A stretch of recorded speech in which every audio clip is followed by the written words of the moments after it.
حضرت عمر جب نعرہ لگاتے نا تو کیسر و کسرا کانپتے.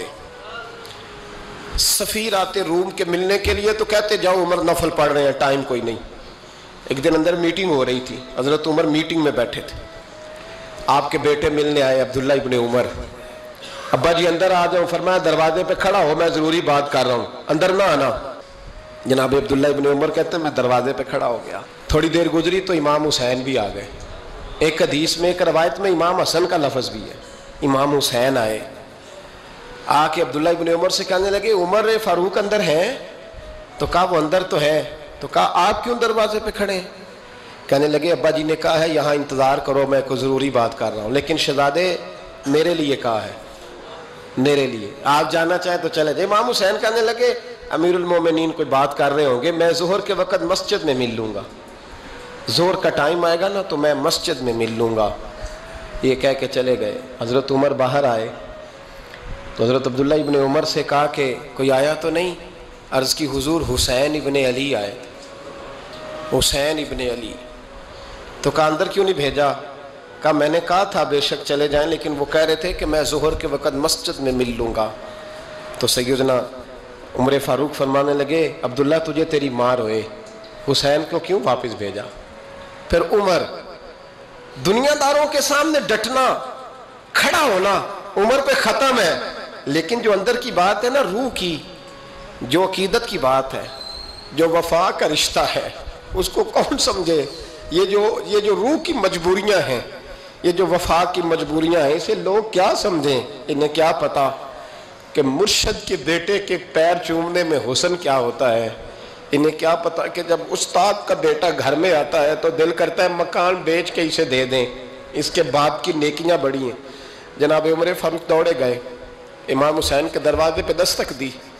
امام حسین باہر کہا شہزادے یار ملنے آئے تھے، بغیر ملے کیوں آ گئے؟ عرض کی کہ آپ مصروف تھے، آپ کے اپنے بیٹے بھی دروازے پہ کھڑے تھے تو میں واپس آ گیا. امام حسین کہتے ہیں عمر جذبات میں آ گئے، سر سے پگڑی گر گئی. کہنے لگے حسین میرے بیٹے کا اور حسین کا کیا مقابلہ؟ کیا اس کی ماں کا نام فاطمہ الزہرا ہے؟ کیا اس کی نانی کا نام ختیجۃ الکبریٰ ہے؟ کیا اس کے نانے کا نام محمد مصطفیٰ ہے؟ اور پھر سر سے پگڑی اتری تھی، اپنے بال زور سے پکڑ لیے. کہنے لگے حسین میں نا مکے میں اونٹ چرایا کرتا تھا اور ڈنڈوں سے مار کھاتا تھا اپنے باپ سے. یہ جو آج ساری دنیا میں عمر کے نعرے لگتے ہیں یہ تیرے نانے کا صدقہ ہے.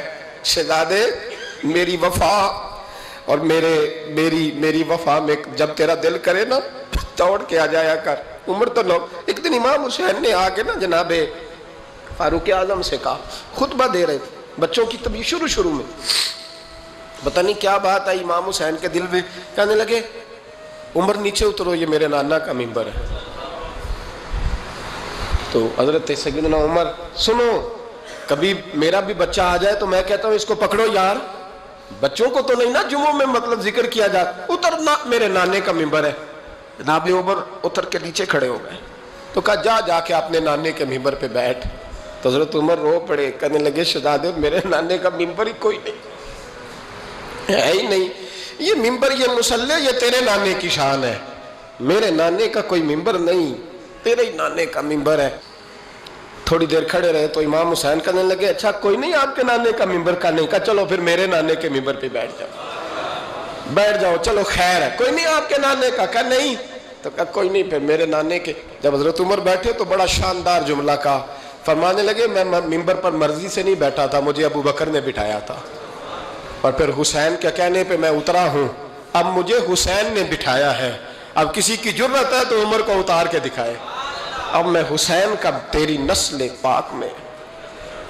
یار کتنی بے شرمی کی بات ہے، لوگ امام حسین کو باغی کہے. وہ حضرت امام اعظم ایک باغ میں بیٹھے تھے، شاگرد ساتھ تھے، تو کتابیں بکھری ہوئی تھی، کچھ لکھا جا رہا تھا، بکھری ہوئی تھی کتابیں. امام محمد بھی بیٹھے تھے، امام ابو یوسف، کئی اور شاگرد بیٹھے تھے. تو جب لکھتے ہیں نا یہ لوگ تو حوالوں کی تلاش ہوتی ہے، کتابیں بکھری ہیں، صفحے بکھرے. بچے گیند کے ساتھ کھیل رہے تھے تو گیند اچانک باغ میں آئی تو ایک چھوٹا سا بچہ گیند لینے آیا تو امام اعظم اٹھ کے کھڑے ہو گئے. وہ بچہ گیند لے کے چلا گیا, کتابیں ساری پھر بکھر گئیں, جو گود میں رکھی ہوئی تھی وہ بھی نیچے گر گئیں, کچھ صفحے بھی گر گئے. تھوڑی دیر کے بعد وہ بچہ چلا گیا, امام صاحب بیٹھ گئے, پھر آیا, گیند گری آ کے باغ میں, تو وہ پھر بچہ لینے آیا, وہی بچہ. امام صاحب پھر کھڑے ہو گئے. وہ کئی بار آیا, جتنی بار آیا کھڑے ہو گئے. کئی لوگ صبر نہیں کر پاتے, جلد باز ہوتے ہیں آج کل کے شاگردوں کی طرح. تو ایک شاگرد بول پڑے, کہنے لگے حضور وہ تو بچہ ہے 100 دفعہ آئے گا. اب 100 دفعہ کھڑے ہوں گے. فرمایا تو 100 کی بات کرتا ہے, یہ 1000 دفعہ بھی آیا تو میں کھڑا ہوں گا.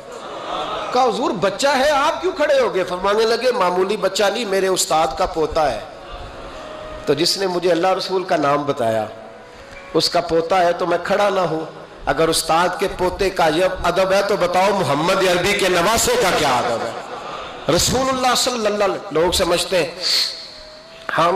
ہم قائل نہیں ہیں وہ والی شہادت بیان کرنے کے جس میں کہتے ہیں ہائے حسین تو سکینہ تو زینب. ہمارے بزرگوں نے ہمیں یہ سبق, ہمارے بزرگوں نے ہمیں بتایا کہ امام حسین کی شہادت اس طرح بیان کرو کہ نوجوانوں میں جذبہ جہاد پیدا ہو, عورتیں صبر کا پہاڑ بن جائیں. اس طرح شہادت ہم وہ والی. لیکن ایک بات ضرور ذہن میں رکھیں, یہ جو لوگ کہتے ہیں نا بڑے مظلوم تھے پانی نہیں آ سکا, میرے سے حوالہ دیکھے جس نے دیکھنا ہے, میرے سے حوالہ دیکھے, میرے سے. حضرت امام حسین میدان کربلا میں تھے تو تھوڑی سی جگہ کھود کے نا امام حسین نے تو خندق کھودی. خندق کھودنا عرب کا رواج تھا, مدینے میں بھی خندق کھودی گئی, اس کا نام ہی جنگ خندق. تو خندق کھود کے نا آگ جلائی جاتی تھی, یہ حفاظت کا ایک ذریعہ تھا تاکہ دشمن نہ آئے. تو امام حسین نے اپنے خیمے کے سامنے خندق کھود کے اس میں آگ جلائی تاکہ پردہ رہے, عورتوں کے پاس کوئی دشمن نہ آئے. تو ایک شخص سامنے کھڑا ہو کے کہنے لگا حسین تو نے دنیا میں ہی آگ جلا لی ہے. معاذ اللہ ثم معاذ اللہ. کہنے لگا آگے تو آگ ملے گی, یہاں جلا لی ہے. تو امام حسین کہنے لگے میں حکم دیتا ہوں آگ کو کہ تجھے ابھی پکڑ لے. لوگ کہتے ہیں مظلوم تھے, میں حکم دیتا ہوں آگ کو تجھے ابھی پکڑ لے. یہ لفظ امام حسین نے کہے. میں 3 کتابیں تو میری لائبریری میں ابھی ہیں جن میں حوالہ ہے, 3 کتب سے, اور آج کل پرسوں کی کتاب نہیں, سینکڑوں سال پرانی. جب کہا نا میں حکم دیتا ہوں تو وہ آدمی گھوڑے سے نیچے گرا, گھوڑے سے نیچے گرا, اور گھوڑے کی رکاب کے اندر اس کا پیر الجھا. گھوڑا ڈر کے اتنا دوڑا کہ جا کے اس آدمی کو آگ میں پھینک دیا. امام حسین کے سامنے جل کے مر گیا. یہ حسین ابن علی ہے. یہ ابھی حکم دیتے تو فرشتے ابھی آ جاتے, یہ ابھی بات کرتے تو ساری دنیا کی فوجیں ابھی اکٹھی ہو جاتی, یہ ابھی حکم دیتے تو ابھی آ جاتے.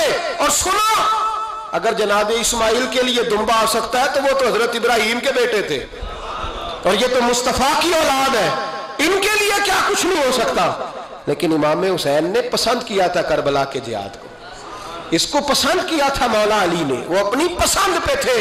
کوئی آدمی اس طرح نہ بیان کرے کہ بڑے مظلوم تھے تو بڑی مشکل میں تھے تو بڑا روتے تھے بڑے, اور کوئی شخص ایسی بات. یہاں تو تماشا لگ گیا ہے, تماشا لگ گیا ہے. ایک وہ ہے جو آج کل کہہ رہے ہیں بس جی وہ تو 2 شہزادوں کی جنگ تھی, انہیں بھی شرم نہیں آتی, اور ایک ممبروں پہ چڑھے ہوئے ہیں, چہرے پہ داڑھی کوئی نہیں, سر پہ ٹوپی کوئی نہیں, بازاری سا انداز ہے, کبھی دوڑ کے ادھر جاتے ہیں, کبھی بھاگتے ہیں, کبھی کہتے ہیں اونچا بولنا, پیروں پہ کھڑا ہونا, یہ لوگ بیان کریں گے امام حسین کی بات, یہ لوگ بیان کریں گے. بیبیوں کے مصائب پڑھ رہا ہوں, وہ اور بیبیاں ہوتی ہیں جو ہائے ہائے کرتی ہیں, واہ ویلا کرتی ہیں. یہ میرے نبی کا خاندان ہے, یہ میرے نبی کا خاندان ہے, نبی کا خاندان. میں حوالہ دکھاؤں گا, مجھ سے سنو حوالہ. حضرت سیدہ زینب نے سارے جنازے دیکھے, بھتیجوں کو, بھانجوں کو, سب کو شہید ہوتے دیکھا. عورتیں ڈرتی میت کو ہاتھ نہیں لگاتی, چیختی ہیں بیبیاں. لیکن حضرت جناب زینب نے پتہ کیا دیکھا تھا, وہ سننا ذرا. امام حسین کی لاش مبارک کربلا میں پڑی تھی, اور امام حسین کا سر کاٹ کے نیزے پہ چڑھایا گیا تھا, اور وہ بیبیوں کے سامنے خالی سر چل رہا تھا, اور سینکڑوں میل کا سفر کر کے دمشق کے بازاروں سے گزرتا وہ سر گیا. آج میں سر کی بات نہیں کرتا, سر کی, آپ مرد ہیں, جوان ہیں سارے, یہاں کسی کا کٹا ہوا ہاتھ پھینک دیا جائے نا, ہاتھ تو لوگ چیخے مار کے دوڑ جائیں گے, بلکہ ہاتھ تو دور رہا, کسی کی انگلی کاٹ کے یہاں پھینکی جائے تو لوگ چیخے مار کے مرد دوڑ جائیں گے. لیکن کٹا ہوا سر دیکھا, لاشیں دیکھے, یزید کا دربار آیا، بی بی صاحبہ کو نا ایسے عورتوں نے اپنے حالے میں لیا ہے، سیدہ زینب وہاں بیٹھ گئیں، تو جب بولا نا یزید دربار میں، کہنے لگا کہ دیکھو اللہ نے عزت والوں کو عزت دی، معاذ اللہ ثم معاذ اللہ، اور میرے مخالفین کا کیا حشر ہوا جب اس نے دیکھیں نا، ایک آدمی مجبور ہے، مقہور ہے، اتنا لمبا سفر ہے، غربت ہے، پیاس ہے، بیماری ہے، کیا انداز ہے جب اس عالم میں یزید کے دربار میں اس نے گستاخی کی امام حسین کی۔ یہاں لوگ کہتے ہیں کسی کو کچھ نہ کہو، کیوں نہ کچھ کہیں، جو سیدنا امام حسین کے بارے میں بات کرے گا زبانیں کھینچیں گے اس کی، جو صحابہ کے بارے میں بات کرے گا ہم کرنے دیتے ہیں؟ یہ کیا بات ہوئی؟ گستاخی کرنا، بے ادبی کرنا، یہ کون سا دین ہے؟ یہ تو تم بے دینی پھیلا رہے ہو۔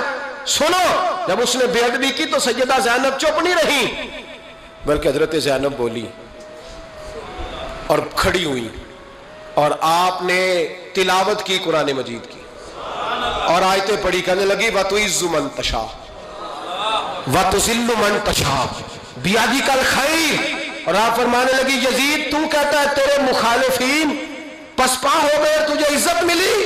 آپ فرمانے لگے یہ تیرا دربار ہے نا، یہ تیرا سجا ہوا ہے نا، تیرا اس وقت ڈنڈا چلتا ہے نا۔